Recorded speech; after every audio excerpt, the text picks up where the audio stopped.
the truth will surely out. And this current kind of crazy aberration in the United States will not last. It will not subsist. So we have to hold true to the people of Ukraine, who above all deserve it. The bravest people in the world. Okay, so earlier this week you said in a post on social media, we have to consider the possibility that President Trump is a Russian asset. If so, Trump's acquisition is the crowning achievement of Putin's FSB career and Europe is on its own. Now that a British MP accusing a sitting US president of potentially being a Russian asset is quite extraordinary. What prompted you to say that? Well, first off, Vladimir Putin is, of course, a KGB or rather FSB agent. That was his work. His whole job was to corrupt people and bring them over to so they could be used for Russian ends. And Donald Trump has had a lot of engagement in Russia over many decades, and now has, in something far more remarkable than a British MP suggesting the possibility, only the possibility, that the President of the United States could have been suborned by the security apparatus of Russia. Far more extraordinary than that is the fact that he has ripped up the whole principle, it seems, of NATO, of mutual defense, of recognition that we're one, all for one and one for all. Even, I think, in the last 24 hours, suggesting that France wouldn't come to the US's aid if Article 5 was called upon, which is just ridiculous. So that's what's ridiculous, is Donald Trump's behavior. He's reneged on his agreement with allies, and he has taken the victim of a unsolicited, unjustifiable and brutal war, namely the Russian invasion of brave Ukraine, and turned it on its head and suggested the leader of Ukraine is the dictator rather than the real dictator, Putin, that the victim of this assault, Ukraine, is somehow the perpetrator of the war. And so he has turned everything on its head.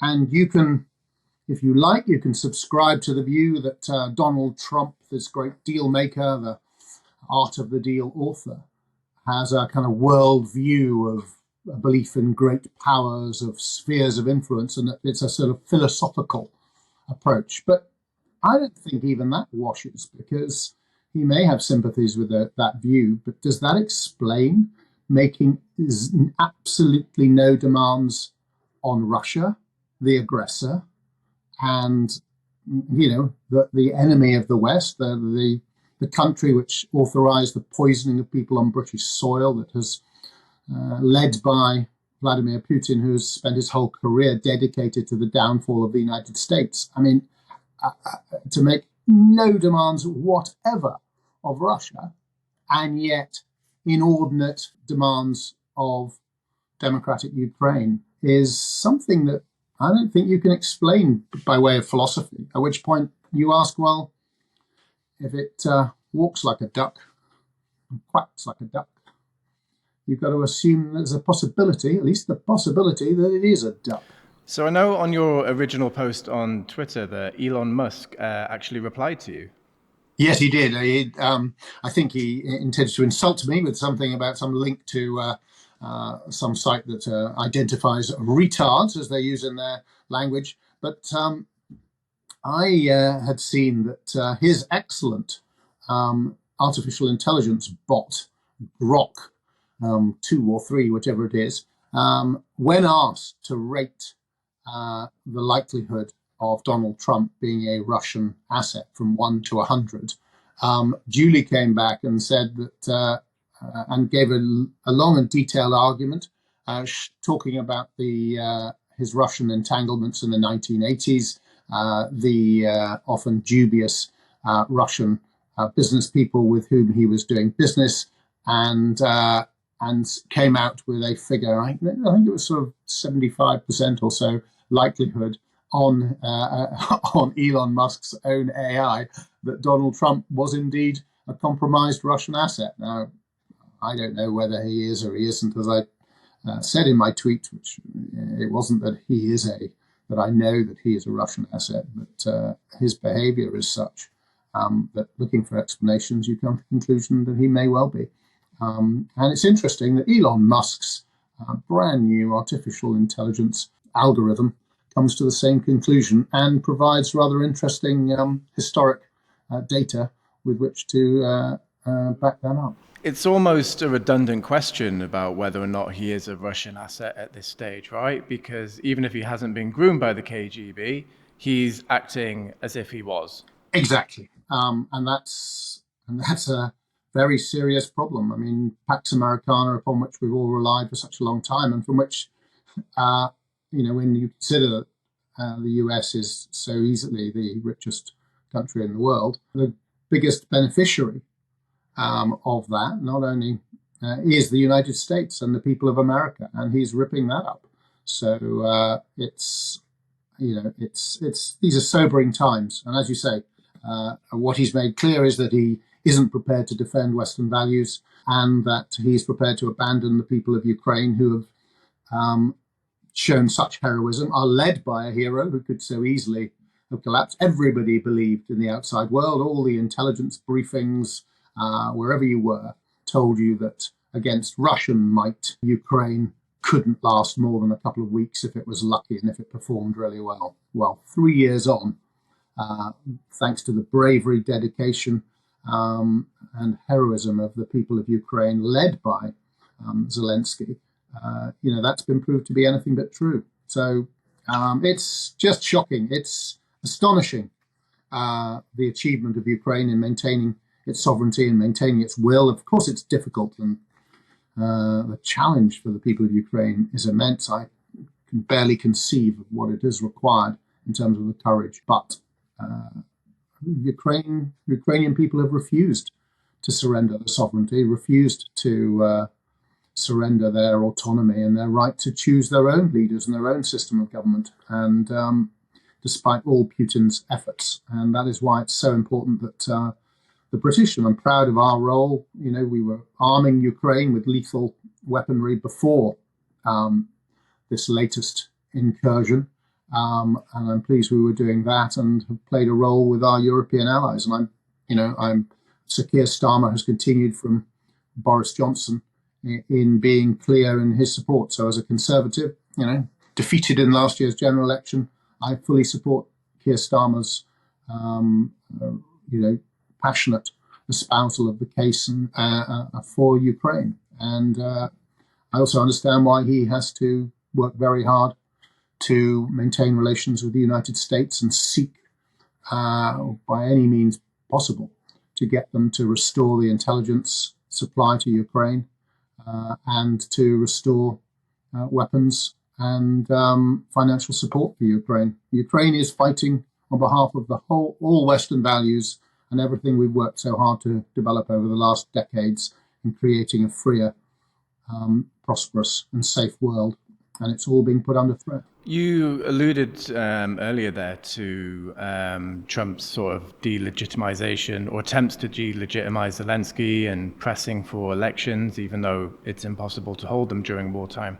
What do you make of Trump and also Elon Musk's push for that, given that removing Zelensky was Putin's original aim of the full-scale invasion? Well, it's been eerie, has it not, how often the talking points put out by the mendacious misinformation resources of Russia have turned into talking points of the American administration. And this is just one, pushing for elections, delegitimizing or seeking to delegitimize the leader of a country that is under ferocious and unjustified assault, only plays into Russia's hands. And I'm interested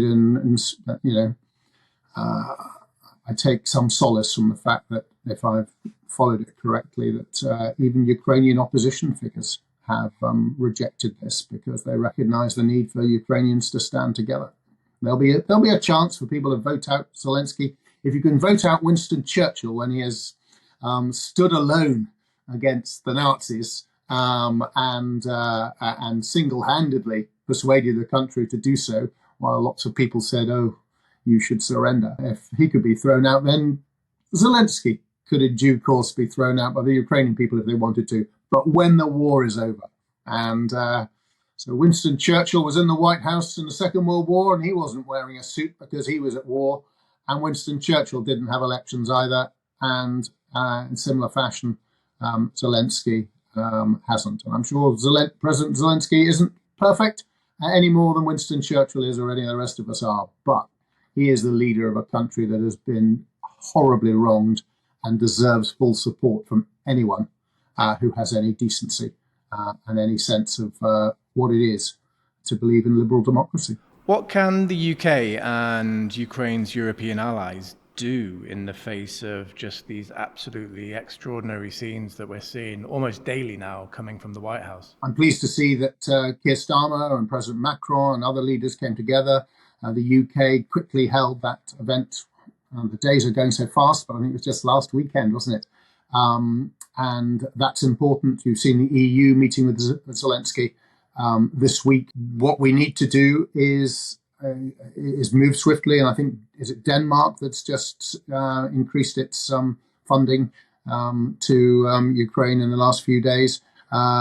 We all need to step up and support Ukraine and make sure that Ukraine is in the strongest possible position if and when Ukraine, and it should be Ukraine's decision, decides to take part in talks around any form of ceasefire. But, we would all like to see peace, but not a peace that's surrender. And therefore it is incumbent upon those of us who, as we all pretty much unanimously do in the UK Parliament, stand behind Ukraine. We've got to make sure that we find the way to get the resources and the arms to the Ukraine that it needs. The view from Ukraine is very much, this looks like a reordering of the world order, and we're looking at huge structural changes in the way that Europe is going to have to defend itself and its relationship with the US. Is that how you think it's being viewed by the public in the UK? I think we're still playing catch up, aren't we? I mean, it's would you go through anger, then denial, and then whatever it is that pathway you go through. I think as a nation we're slowly waking up to it. If you look back on huge world events, you'll see the announcement of the assassination before the First World War, and on the front page there'll also be stories about a wall falling down by a pub or something.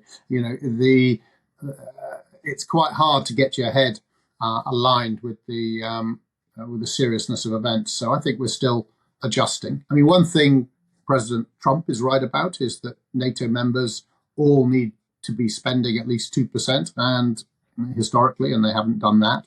And going forward, Europe will need to shoulder a greater share of the burden of its defence. So we need to get on with that, and you can't do these things overnight. So we have set out and said that we must rearm. Germany has come out and said it. Whether it's able to do so or not, we'll find out. But the incoming Chancellor suggested he wants to make constitutional changes to ensure that defence and security of Germany can be properly funded. So yeah, this is a geopolitical pivot point, but we're all playing catch up with the implications and some of the tough decisions that will lie ahead, because Western Europe has pretty poor demographics. It's got aging population, high demands for healthcare, welfare, and the like. Typically pretty high levels of debt following the pandemic and the energy crisis coming out following the Ukraine invasion.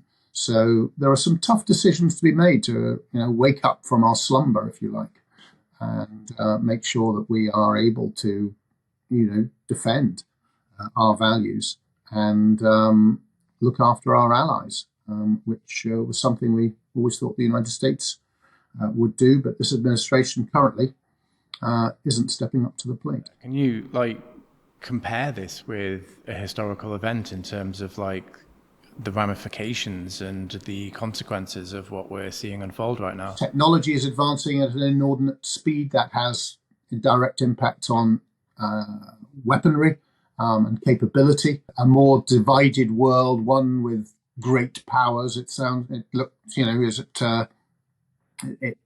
it takes you back to George Orwell or Aldous Huxley's Brave New World. It takes you back to dystopian novels from many years ago. That's dangerous. And we also have information systems which seem to be spreading misinformation and distrust at a time when, however savage our differences, the truth is we need to be talking to Russia, we need to be talking to China, we need to be talking to other countries about how we regulate the arms race, which continues because of technology, how we regulate things like AI, which threatens everyone in a way if we don't police it properly. It probably never is a good time to have the world, sundering apart in, a cloud of mutual suspicion and distrust. But right now is a peculiarly bad time for that. So we need to stand tall. We need to get our heads straight and recognize the fact that the world's changed, but also realize there are no quick and immediate answers as to how we go from here. We've got to strengthen ourselves. That's for sure. We've got to support what is right, which is first and foremost supporting brave Ukrainians. We've also got to work out if we're moving to a new world order, how do we stitch a new one together? Because we can't allow it to descend into might is right and spheres of influence and the subjugation of anyone who isn't a major power by the major power nearest to them. Not just because that's wrong, but because I think in the wider context, in a world of nuclear weapons, of artificial intelligence, it's just too dangerous for us as a species on a planet which is threatened enough by climate change and other issues. Do you retain any optimism? Oh, absolutely. You've always got to be optimistic, and if you tell the truth and you keep working with others to tell the truth will surely out. And this current kind of crazy aberration in the United States will not last. It will not subsist. So we have to hold true. And what do they say? A politician will always do the right thing, or politicians will always do the right thing when they've exhausted all the alternatives. It sounds a bit cynical, but in truth, the reality of life should help discipline us and take us back to a more sensible path. And the whole Constitution of the United States is set up on the basis of checks and balances. It's designed to stop a messianic, evangelical, persuasive king from seizing control of every arm of government. And it may look like Donald Trump has done that at the moment, but I trust in the American people's innate good sense, as well as the American Constitution, to provide a check and a balance, as well as the fact that reality will dawn. But I trust that the United States and its Constitution and its people will ensure that there is more check on Donald Trump. And let's hope that between us and reality, that we can ensure that the right support is in place for the people of Ukraine, who above all deserve it. The bravest people in the world, and who've stood up against the most appalling and unjustifiable tyrant. And Slava Ukraini. Thanks for watching. We can only produce great interviews like that with the help and support of our members. So please do consider signing up, and you can do that at KyivIndependent.com/membership.